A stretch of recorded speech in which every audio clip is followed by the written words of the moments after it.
Mtazamaji wa Global TV, hiki ni kipindi chako cha Kona ya Mtaa. Tumerudi tena Bonyokwa ambapo juzi ilitokea msiba mzito ambao umebubujisha machozi ya watu wengi. Familia, mume na mke waliokutwa ndani ya nyumba yao wakiwa wameuawa na watu wasiofahamika na miili yao kukutwa na majeraha. Leo hapa kwenye kanisa la Parokia ya Mtakatifu Yohana Mbatizaji Bonyokwa ndipo inapofanyika misa ya kuweza kuwaaga kwa ajili ya kwenda kwenye mazishi.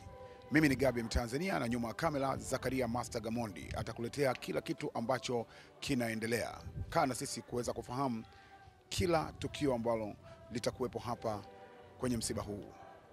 Kwanza pole kwa msiba. Asante. Na ningependa kufahamu jina lako na ukaribu na hii familia.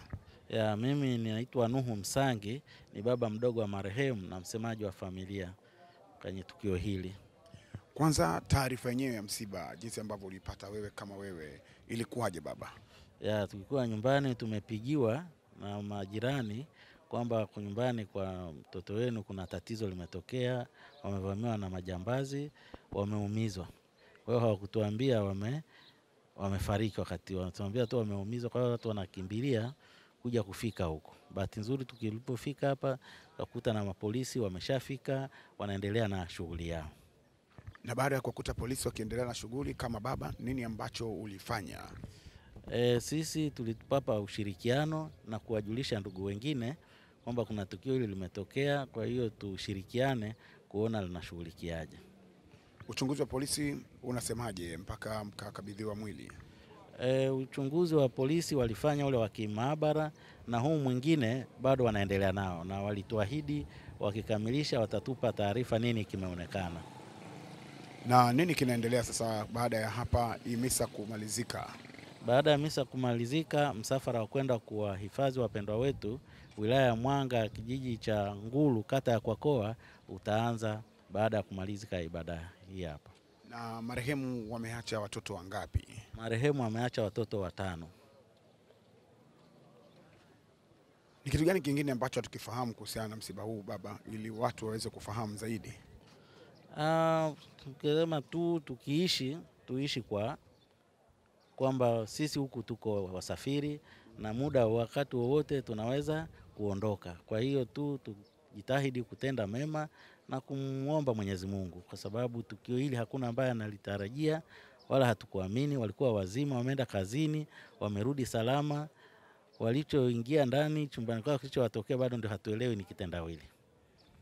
Na kabla ya kifo chao, marehemu shughuli zake kubwa zilikuwa ni nini wote wawili? Wote walikuwa wafanyabiashara, wana shughuli zao, wanafanya biashara zao. Na we mara yako ya mwisho kuzungumza nao, labda uliwakuta kwenye hali gani, au walikuambia wana changamoto yoyote? Walikuwa hawana changamoto yoyote, tulikuwa tunawasiliana, wako vizuri, wana afya njema, hakuna ugomvi wowote. Ndio hili limetushtua tu. Na kama unafahamu hiyo siku ambayo walikuwa wametoka wakiwa wamerudi yeye na mkewe, walikuwa wakitokea wapi? Walikuwa wametokea sehemu yao ya biashara kurudi majumbani kwao. Na walivyofika nyumbani, mke alitangulia kuingia ndani, baadaye mume akawa anaongea na simu, akarudi na akaingia ndani. Sasa kilichotokea ndio hicho tunashindwa kuelezea nini. Hata watoto kuwauliza walisema baba waliingia ndani na hawakusikia chochote. Pole sana. Neno la familia ni lipi kwa sababu kutokana na msiba huu mzito? Kwanza tunawashukuru wanafamilia, jumuiya ya anakosali kijana wetu, majirani, marafiki na serikali. Kwa ujumla wametupa ushirikiano wa kutosha. Msiba huu ni mzito sana kwetu, lakini kwa faraja zao kwa kweli tumepata nguvu angalau kushughulikia tatizo hili, lakini bado ni mtihani kwa binadamu kupokea katika hali ya kawaida. Shukuru Mungu kwa yote. Pole sana. Asante. Ili kuwa mwanafamilia bora wa Global TV, usisahau kusubscribe, like, kushare na kucomment.